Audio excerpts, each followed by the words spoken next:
Gilles Géraud façonne son vignoble depuis plus de 25 ans. Depuis son acquisition et sa remise en route, Bergerac-Pécharmont-Rosette, il a affiné son savoir-faire, que les années soient difficiles ou belles.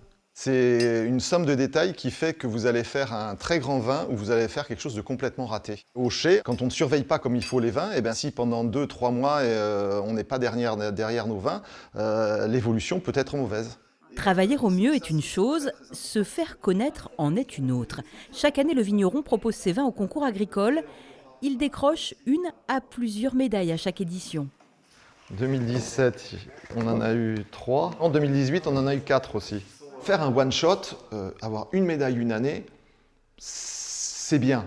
Mais en avoir tous les ans, ça prouve qu'il y a une continuité dans notre travail. Et tous les ans, par exemple, à tous les professionnels, on leur fait un petit mail en leur disant que cette année, on a été primé sur tel produit, tel produit.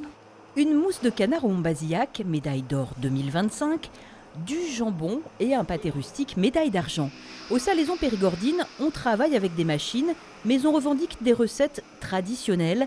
L'entreprise de 35 salariés distribue sa marque dans le quart sud-ouest. Face au plus gros, le concours général, c'est une mise en avant. C'est une récompense d'un travail de toute une année, de la direction, du personnel aussi, qu'on peut féliciter et remercier parce qu'ils ont beaucoup participé à ça. Et le fait d'avoir une médaille de bronze l'année dernière, ça nous a permis de retravailler la recette et d'améliorer. La preuve, c'est qu'aujourd'hui, on a pu avoir la médaille d'or. Avec cette médaille, les ventes de mousse de canard devraient croître de 30% environ.